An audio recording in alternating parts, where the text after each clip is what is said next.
You can take that. There we go. That's always the one that interrupts if we don't do it right away. If you could take your phones out and go to the link in the QR code and just get set up. We try to make this as interactive 45 minutes that we can. So that'll give you an opportunity to take part in any polls and so forth that we have. So welcome. We'll get started. I am Danielle Barkman. I am the Director of Business Development here at Sandler in Manitoba. I've been an entrepreneur in Manitoba and in Winnipeg for many years, having 2 successful businesses. And I've worked with large corporations, Shutterfly across Canada and the US. I know what it's like to get out there and prospect. I know what it's like to be on your own in business and trying to figure out, where do I start? I got to wear all these different hats. How do I build my brand? How do I get in front of customers? How do I build my pipeline? And I'm really, really excited about today's session because I have Alyson Shane joining us. I had the privilege of meeting Alyson at the Women Entrepreneur of the Year Awards, where she was a finalist. And I love the energy that she brings. She has a digital marketing company and is here today to help us explore how we can build our personal brands and our content. So we're going to take that slide away, but if you haven't done the QR code, please do so. So today is a very fast 30 to 45 minutes. We're covering a lot of content. If you do have questions, you can always use the chat, or you can reach out to Alyson or myself by email. When I loaded this on up, I didn't notice that her email got kind of formatted differently there. So if you can't read it, let me know. And as always, we'll stay on for 15 minutes after for Q&A. Feel free to come off mute and ask any questions. So who is Sandler? We are part of this world-renowned training facility that has training centers globally. And I have the honor of being part of the Manitoba chapter here. We support businesses who already have successful and dynamic teams, or they have a unique product and have a startup business, a successful business in Winnipeg, surrounding areas, and want to know how they can shift everything a little bit further to the right. How do we have better conversations with our customers? How do we become more effective at prospecting? How do we uncover pain and different things that a customer might be going through that we wouldn't know if we didn't ask the right questions? So I'm very honored to be here today to share a little bit about what we learned and hear from Alyson.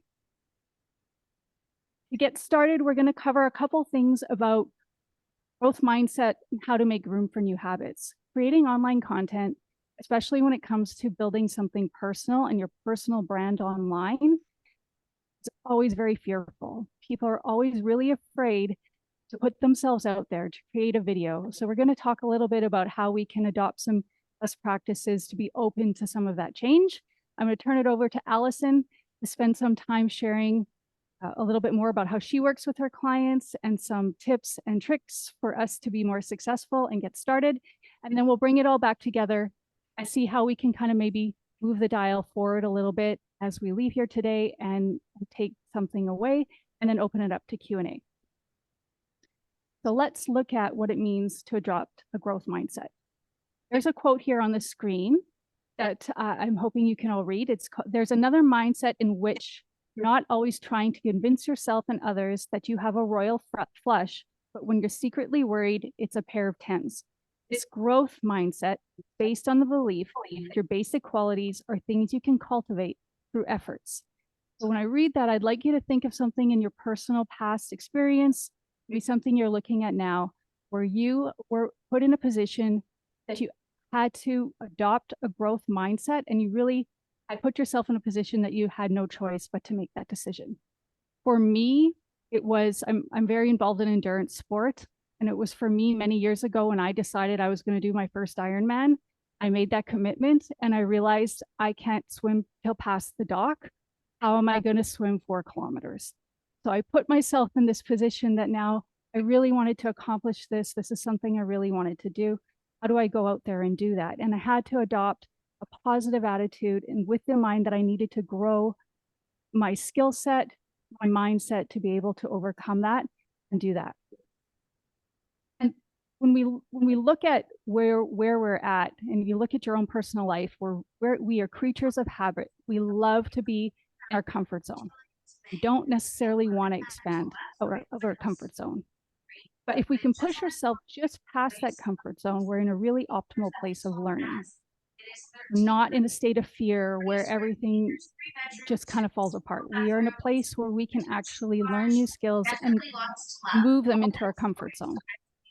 So if you kind of think of that in your own professional world, maybe that's how you communicate with clients. You're comfortable sending an email. You're not comfortable placing a phone call. You're comfortable liking some posts on LinkedIn, but you're not comfortable creating a video and sharing it, right? And so today we want to kind of look at how do we push ourselves out of that comfort zone, be in that optimal learning space. There's a really interesting study done, and I picked this slide because it is a cycling slide, where they had a group of individuals on a bike trainer, and they had them bike a certain amount of distance. And then the second time round, they put a little ghost avatar in front of them and said, this was your last, this was you your last time. They kind of messed up the numbers in the sense that they changed it. It was actually a faster pace than they had executed the first time.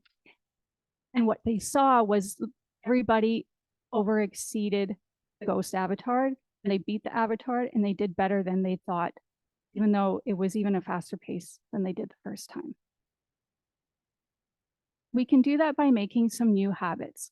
So if I go back to my example, myself, when I needed to learn how to swim better to actually compete, you adopt this belief that you can or you can't. And if you have that idea that, you know what, I'm going to pass that judgment on the fact that I can't do this. What probably would have happened, I would have had a lot of self-negative talk. The actions I would have taken would not have led to an actual result of being able to finish the swim and going on to the bike and the run. Adopting the belief that you can do something and do it differently than you have before, and passing the positive, kinder judgment on yourself and taking those actions. So in my case, I needed to hire a coach. What do I need to do? What are the little steps that I need to do to reach my goal will result in that? And that's kind of the mindset we want to go into today as I turn it over to Alyson shortly, that there's a lot change in technology and how we communicate, how we represent ourselves right now. And we have always been, at least I know I'm the generation that I could stay in my comfort zone. I knew more than my parents on how to use the remote, but I knew how to maybe like a post, maybe go to an event and meet a few people. I stayed in a comfort zone. And now with the evolving of technology and advancements that's so rapidly with AI, we're all forced in this position of learning, and hopefully not of fear, to be able to be more successful.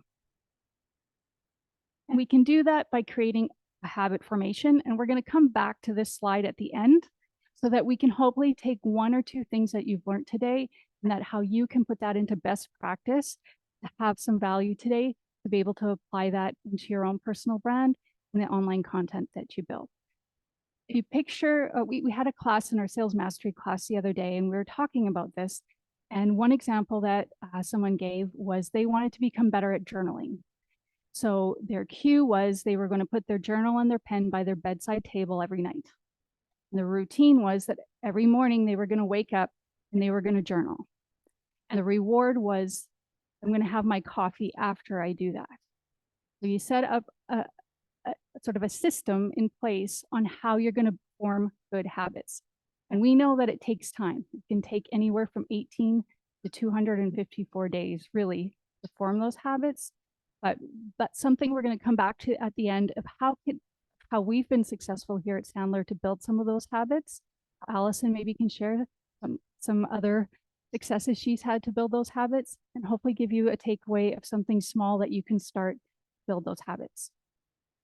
So here's a poll.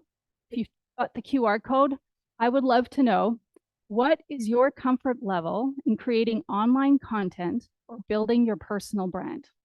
One option is not for me. One option is scared and lost on how to start. Have tried, but not sure if I'm successful, comfortable, want to get to the next level, or I'm a superstar and I have a great plan.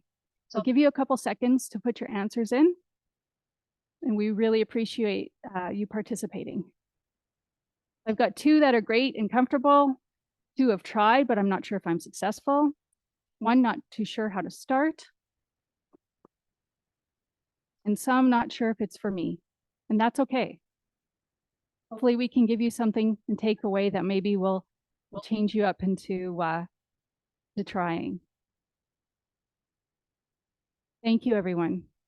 So we've got 4 as the leader as have tried, but I'm not sure if I'm successful.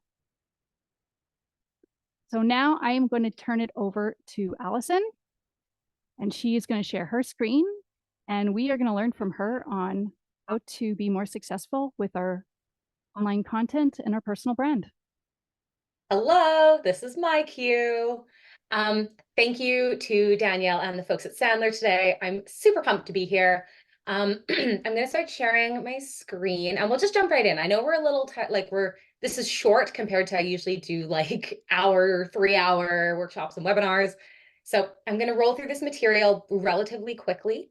I'm happy to stick around at the end for Q&A. Please just hold your questions until the end. That way I can make sure I get through all the material. And at least in my experience, it's better for everybody when we can discuss as a group after the fact than like the stop-start slide-wise. So with that in mind and that nice little lead up, I'm hoping everybody can see my screen here. Right. Nice, pretty branding. It's pink. Let's get into it. Okay, so as Danielle said, my name is Alyson. Hello. I'm a small lady with a big laugh. I've been publishing content online for 22 years, which is more than half my life. Does anyone on this call remember what a GeoCities is or was? I guess it's not around anymore. I'm seeing some very blank faces. So basically, GeoCities is the precursor to the modern like blog website. So there was GeoCities, LiveJournal, Blogger.com, and now there's WordPress, and then Squarespace, and a couple others. Suffice it to say, I have been doing this a really long time. And the reason that I like speaking about personal branding is because, frankly, the reason that I am here, as Danielle said, I run a digital marketing agency located here in Winnipeg called Startling Social. The entire reason I was able to scale my company to where we are today is because I already had a strong personal brand. I have actually been doing, this is a weird flex when I say it, but I've actually been doing personal branding since before the term existed. Back in my blogger.com days, I was connected to some other bloggers who were like going to events for free and getting free stuff. And I realized that the way to go to events for free and get free stuff, which was my goal at the time, was to make sure people in my community knew who I was. So I I had been blogging a really long time, but I also was super active at the time. It was on sort of Winnipeg Twitter was sort of the big space where people were hanging out. This would have been like probably around 2009, 2010. So that was kind of the big space online. And I just made a point to make sure that if anyone was in that community, they knew who I was, they knew what I did. And when I started my agency, I started publishing content about my industry. And literally I started freelancing. Within a year, I was making enough that I could quit my full-time job. And we have achieved at Starling a 100% growth rate for the past 5 years. We have been in business for 10, so the first year is a little rocky, but the process I've developed has really helped us scale up. So I'm excited to talk about some of that stuff with you guys here today. So I love this quote from Oscar Wilde. The only thing worse than being talked about is not being talked about. And the reason I wanted to start my section of this presentation with this quote is, and Danielle kind of spoke to it in those poll results, right? Like it's scary to put ourselves out there, to start thinking about ourselves as a brand and what not being able to control exactly how people think about us through just the content and things that we create, right? But if people don't know who you are, then you're not going to be able to achieve the goals that you want, right? Being talked about is better than not being talked about at all. And frankly, people are they're going to arrive at their own decisions about you, whether or not you have a strong personal brand. People are going to think what they think about you. But by taking a proactive approach, you can actually control that narrative in a much more effective way than you can by just kind of like hiding and staying on the sidelines. So what is a personal brand? This is different than your reputation. So Your reputation, excuse me, your reputation is based on existing relationships, how you communicate, things like that. Your personal brand is a combination of those things, but also the first and several first impressions that people have with you. So it's a combination of your image, so how you want to come across, your values. So why do you do the work that you do? What motivates you to get up in the morning? Your mission. So that's sort of an encompass of all of the things we're talking about today, as well as your vision for who you want to be, what the goals are, how you help people, right? So it's a combination of kind of all of these sort of nebulous topics. And we're going to we're going to talk about some ways to think a little more strategically about how to blend all of those things, and especially importantly, do it over time. So why is this important for prospecting? The most important thing is that having a strong personal brand allows you to make connections with prospects and warm them up to you, right? In marketing, we refer to this as a soft push, because you're gently pushing them or nudging them in the direction that you want them to go in, right? You can also share relevant content. So having a strong personal brand is an opportunity to present yourself as a subject matter expert and to build trust with the people in your network by sharing relevant information, industry expertise, and anything else that you think the people who follow you might be interested in. Having a strong personal brand also increases word of mouth referrals. I can say this with complete confidence because, as I said earlier, that is how I scaled my agency. We actually didn't start doing any kind of advertising for Starling until a couple of years ago, which is actually when we started to achieve that really aggressive growth. But for the first couple of years, I relied completely on word of mouth referrals, and we did just great, you know. But you have to, I did that legwork up front, and it's the culmination of all of those years of effort that got us to a place where we were able to scale quickly. So what do you need to do to build your personal brand? Also, if this thing is down here, I'm not sure how to, I don't want to hide it. Is that, there we go, we'll full screen it. That looks a little bit better. A little bit easier to see. Excellent. Sorry, it's been a very long day. So you want to do a SWOT analysis. Some of you guys are probably familiar with this process. It's time to not apply it to your business objectives, but to apply it to your own bad self. So to start off, you want to assess your strengths, right? What is your competitive advantage? What are things that you do well? What are areas in your life that you found success in? So to give you an example, my strengths are, one, I've been doing this a very long time. I grew up in the pre-social media era. So working in digital marketing means I have all of that knowledge that I learned hands-on just by growing up in that ecosystem. I'm also a writer. So I actually don't have a business degree or a marketing degree.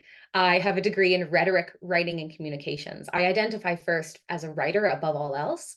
And those specific things are differentiators that allow me to go, well, I'm not just a marketer. I understand writing. I understand persuasive language. I've seen how we communicate has changed through MySpace, Facebook, TikTok, etc. Right? So think about those types of things as they relate to yourself. Weaknesses. So what are some issues that you seem to constantly have? What kinds of bottlenecks are you encountering when you are thinking about your business processes or how you make connections? What are things that you could be doing better, frankly? It sounds like in this case, some of us might want to have a stronger online presence. So something like that would be a good answer to that particular aspect. Opportunities. So this comes down to talking to folks, finding if you're not sure how to do, in this particular instance, build your personal brand, talk to someone like me, attend workshops like this, find opportunities and resources that can help you build towards the goal that you want. And in this case, this is having a strong and effective personal brand. Threats. So who are other people in my space? If you go on LinkedIn or if you're on the internet at all, who are people who are doing like actual competition to you, who are doing this really well? And when you look at what they're doing, try to assess like what can I do to mirror the success that they're having, right? So take a look at people who are technically your threats, but see what you can learn from them as part of this analysis. Okay, so how to build your personal brand on social media. Again, this is like bread and butter for me. I love this work. So the first thing you want to do is establish a niche. So you guys already heard me give my little spiel about being a writer, not taking marketing or business, but being like learning everything hands-on. That's my niche, right? I'm a writer, I'm a content marketer. And this is an area that I really lean into. We're going to talk about something called I know this slide called content pillars in just a second. So part of this is like covering up my screen. I was like, is it there? So building a brand voice. So I feel like a lot of people that I talk to struggle with the idea of like themselves as a brand, but frankly, in the social media era, that's exactly what we all are, right? So instead of trying to sell aggressively all of the time, use natural language, showcase your experience, and give people valuable information. One of the things that really rings true for me as a content marketer is when you empower other people, when you provide them with information, that builds trust and makes them more likely to come to you when they need the thing that you provide, right? So consistently posting. I know that this one is a little bit harder for folks. We'll talk about that after. But develop a consistent posting schedule and stick to it. So as an example, I post on LinkedIn Monday to Friday consistently every week. I'm moving into 7 days, which is a little more work, but even something like I want to post on LinkedIn once a week or something like that can be a good achievable goal and a good place to start. And the final one is like post consistently. So your style, and then posting, ramping it up, giving people something to look forward to and something to look back on that demonstrates your expertise over time. Because it's not just about being present now, it's also about having that backlog that builds that perception of you over time, right? As you can see here, your SWOT analysis is a very good resource for getting started with this. The next thing you want to consider is be an active community member. Social media is not a soapbox.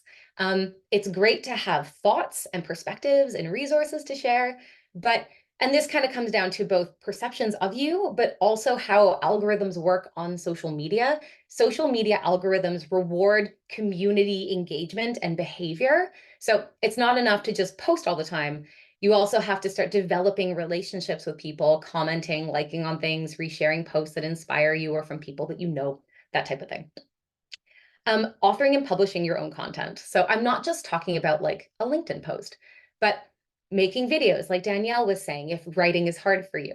I really like writing. I mean, obviously I'm a little bit biased, but writing really helps clarify your message and gives people something to come back to that, you know, you can break down into snackable pieces of content.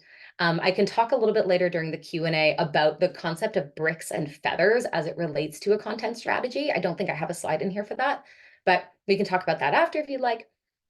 Learning how platforms work. So I'm sure I don't have to tell you guys, LinkedIn is different than TikTok, right? Is different than Instagram, is different than how you would sound on your own branded website or how you are reflected on your company's profiles and things like that, right? So like I said earlier, when it comes to social media, it's important to understand how the algorithms work and to consider how your content on different platforms might want to change and be adapted to sound natural on that platform. As an example, you probably don't want to drop the F word on LinkedIn. Don't really do that there. On TikTok, people are a little more, let's say, unhinged. So it's a little more okay to be, let's say, not as business formal on a platform like that. But again, keep that in mind as you're creating your content. The final piece here is be as helpful as possible. This kind of comes back to this idea of being an active community member. When you provide value, people see you as valuable. And that's a really important thing to keep in mind as you're starting to build out your personal brand or if you're moving along that journey, right? As you can see here, like I said, social selling is a long tail ROI game. But the more consistently you put in that effort over time, the more it will snowball towards the goals that you're trying to achieve. Okay, let's talk a little bit about how to kickstart your personal brand. The first thing you need to do is update your accounts to reflect your goals and your brand. Here is my LinkedIn profile. I actually just updated my image to an even nicer one, but that picture is consistent across all of my social profiles. So consistent bios, photos, and URLs that link to relevant information about you. If you're active on more than one social platform, make sure that this is as consistent as you can make it. Creating a content calendar. This is a little bit in the weeds, but one of the pro tips to creating content and doing so effectively over time is a concept called batching your content. So instead of waking up tomorrow morning and going, oh God, I haven't posted on LinkedIn all week, what do I say? like when schedule a couple of hours every week or every couple of weeks, depending on your schedule, and write out your content in advance and pre-schedule it for yourself. That way, you know that there's something always going out and you don't have to be reactionary all of the time, right? And oh, content pillars, here they are. So a content pillar or content pillars rather, are 3 to 5 high-level topics that you talk about consistently. So for me, I talk about digital marketing, just the industry at large. So news, events, developments, I react to things, content strategy, ad strategy. I talk about sort of the content umbrella and how it applies, sort of what we're doing, this type of thing right here. So across different areas of the web. You can kind of get the idea for what I'm speaking about here. I also talk about like being a female business owner. I also have really crippling anxiety, and have been in therapy for a really long time. So I talk about that as a way of humanizing myself and being vulnerable with people in a way that, frankly, I can kind of control. But like I said, being a real person makes people want to talk to you more, and honestly makes you more trustworthy because you're being vulnerable with them as well. You don't necessarily have to talk about anxiety in therapy. That's just a personal example. I also have been blogging long enough that I'm just used to being a chronic oversharer. So how to choose your social platforms. I don't believe in being on single platform. You want to choose the platforms where you're going to get the biggest return on investment. LinkedIn is probably a very good choice for all of us on this call. But depending on your goals, you might also, and who you're trying to reach as well, you might also want to consider Instagram or even starting TikTok or starting a TikTok channel, depending again on what you're trying to say and who you're trying to reach. I kind of talked about this already, but make sure that if you're posting on more than one platform, that your content is formatted for that platform. So the way you write a LinkedIn post breaks down and should sound different, like I said earlier, than maybe a caption on TikTok, as an example. Following content best practices, we have those here. So the sort of 4 major platforms I would say are worth considering at this stage are LinkedIn, Instagram, TikTok, and Threads. LinkedIn, the best content for this platform are industry insights. So again, like your hot take. LinkedIn articles. LinkedIn articles are essentially blog posts you publish within the LinkedIn ecosystem. My process for this with Starling is whenever we publish a blog post on the Starling blog, which we do 2 a month, I republish that within LinkedIn. LinkedIn's algorithm likes to promote LinkedIn articles. And since I know this, I want to take advantage of that knowledge that I have and help as many people find my content as possible. Polls work really well as personal stories.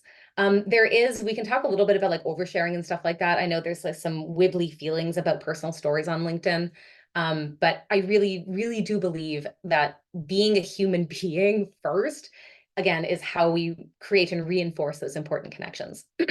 So Instagram, the best content, this is probably no surprise, are Reels, which are the video content on Instagram with keyword-based information. Carousels, which are still images that you swipe through, work really well on Instagram as well. Carousels that break down concepts or answer questions as people go through the slides tend to also do really, really well. They also are great at condensing down information and are a great workaround. I believe carousels are also available on LinkedIn too, if you aren't super comfortable being on video all the time. TikTok, unfortunately, is 100% video based.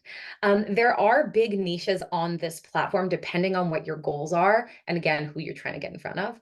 But most of this type of content on TikTok that would be relevant to us are informative, entertaining. So, you kind of have to have a big personality. I do really well on LinkedIn or on TikTok, big surprise. But share information. There's a huge like informational niche that's starting, or series of niches that are evolving on TikTok. So that's definitely something to keep in mind.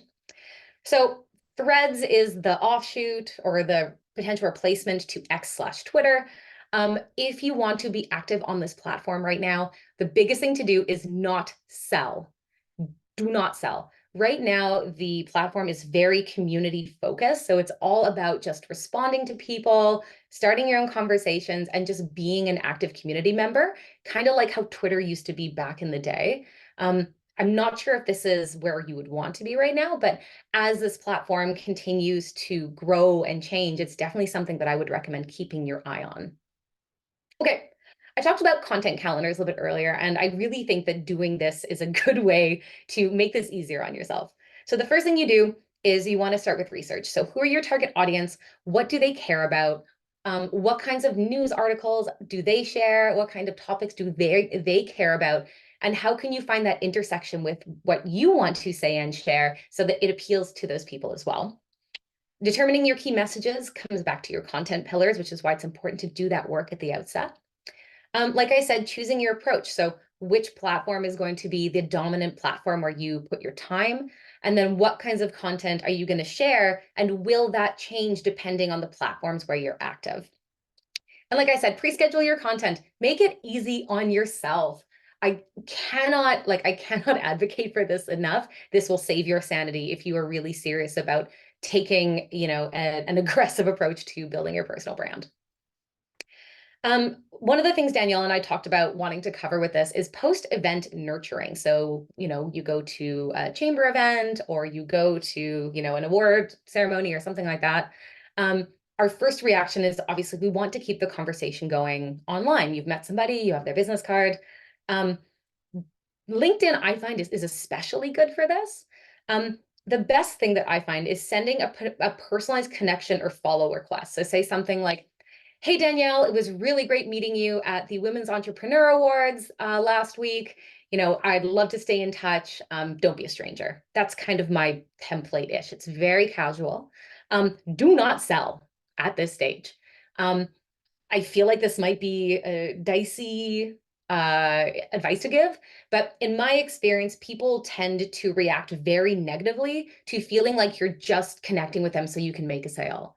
And let's be real, that's what I'm trying to do. I'm trying to connect with people so I can eventually either get in their referral network or get them to, become a Starling client or something like that. But the only way that they're going to do that is if we have a personal connection first, right? I need to treat them like a human being and not just as a commodity or as a conversion in my case. One of the other pro tips that I have is adding them to a list of priority follows. This just streamlines your effort online. I'm going to try and wrap this up soon because I know we're getting a little of time, but the algorithm prioritizes showing content to other accounts that engage with each other. So when you engage with someone on social media on a consistent basis, the algorithm views that as a value-based relationship and will show your content to those people more often than if you weren't doing it, right? And adding them to a list of priority follows just streamlines that effort so you don't have to scroll and just hope their stuff shows up. If you are going to offer limited time discounts and things like that, which is totally fine, do not do it right away. Like I said, wait for them to respond to your little hey, it was great to get to know you message. Then you can gauge whether or not you think that's something worth following up with.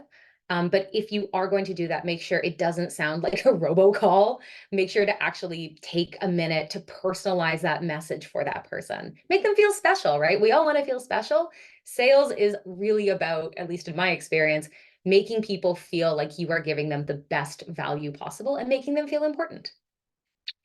Couple tools that I use to help with prospecting. So prospecting can be a couple of different things. A lot of that is done, especially in a province like Manitoba, word of mouth, especially in Winnipeg, we're, a big small town. But if you're trying to break out of that bubble, LinkedIn Sales Navigator is a great place to start. It provides data and insights to help you prioritize accounts. Lead Feeder is a really interesting tool. This tells you when a person from a target company that you're trying to get in front of, so you can sort of list priority companies, visits your website so you can send them a connection request. And my favorite tool, Phantom Buster. I love this tool. Essentially, what you can do is you can automate sending LinkedIn connection requests to people who fit within certain metrics. You can add a custom outreach message to this so you actually sound like a human being and not just let's connect. I really like this tool, and this has been a very valuable resource for me as I have worked to scale Starling, especially like I said, over the last couple of years where we've seen that really, really good growth. And that's it. That ends my portion of things. If you'd like to connect with me, on all socials, we are at Startling Social, or if you'd like to connect with me personally, I am at Alyson Shane. I really appreciate your time today. I'm going to stop sharing my screen, and I'm looking forward to chatting it out. Thank you so much, you guys. Thanks, Allison. That was a lot of content and some great I know tips. it's a lot. So as I get my screen back up here, what I had wanted to do is we've shared a lot of information, and the question then becomes, what's next for me? I want to be, we're in the reality that if we want to reach out and connect with other people, we have to develop an online platform and an online brand. It's if you're not doing it, your competitor is. Yeah. So taking some of those steps and trying to apply, I'm not sure if I'm comfortable. Where do I go from here? And at Sandler, we truly believe that you have to have the conviction that you want to make that investment into yourself, into that effort. And you have to adopt the right attitude, behavior, and develop the techniques to reach those results. And a really good way of doing that is really setting up your habit formation. So Alyson talked a little bit about it. We do it here too. Plan and block your calendar that you're going to schedule time to work on this piece and what you want it to achieve for you. If it's reaching out and just connecting with clients, if you're prospecting, if you want to engage and retain current clients, how do I do that? I set those cues. So for me, I schedule time every week on Fridays to plan what the content might look like for the following week. And I have a cue and a reminder in my calendar. I've built that routine over time that this time is important. And the reward for that after is I love the metrics. I love to be on the back end of LinkedIn and looking at, who's viewed my post, how many times it's been reshared, and how I can form those connections. So with that, you're going to turn it over to Q&A. There is a feedback form here if you want to take out your phones one more time to just give us some feedback. And also, if you do want to connect with either Alyson or myself, there is an option to check that in the survey as well. And by all means, if anybody wants to come off mute and ask a question for Alyson, myself, please do.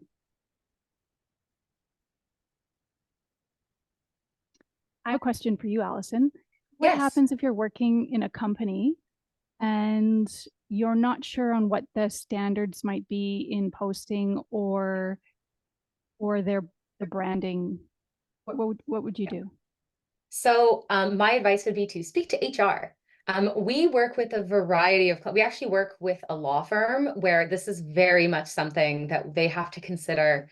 We've done a lot of internal kind of exactly like this, what we've done with this specific client, talking about the lawyers at their firm about what is or isn't appropriate, falling under that like sort of company umbrella, and making sure that what they're sharing is reflective, like positively reflective of the firm. So talk to HR, talk to your boss.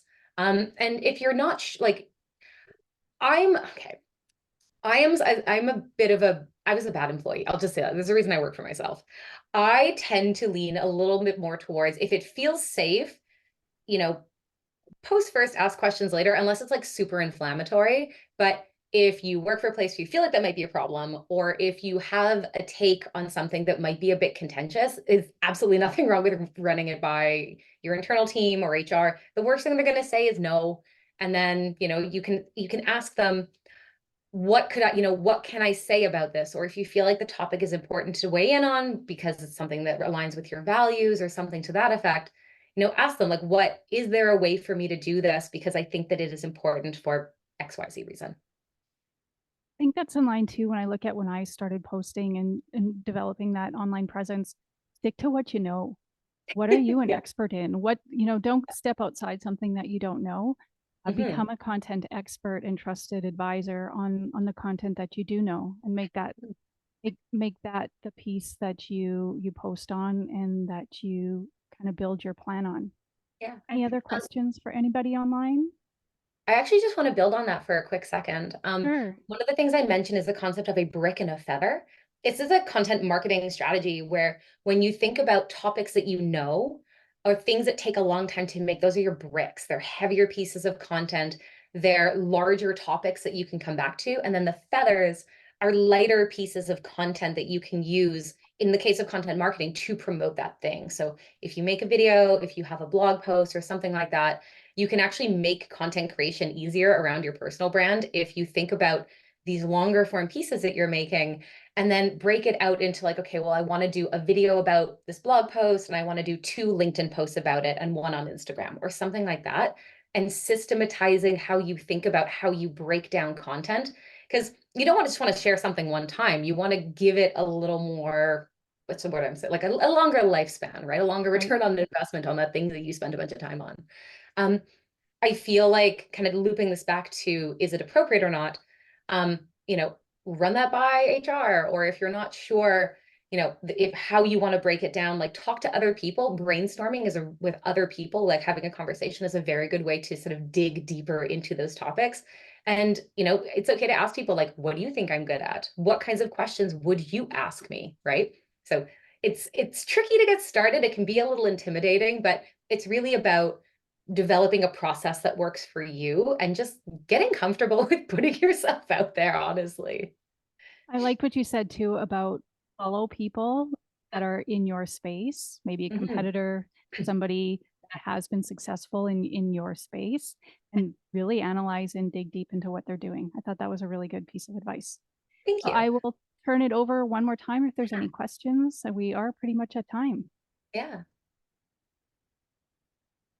Well, perfect. Thank you so much for joining us today. If you do have time to complete the survey, we really appreciate it.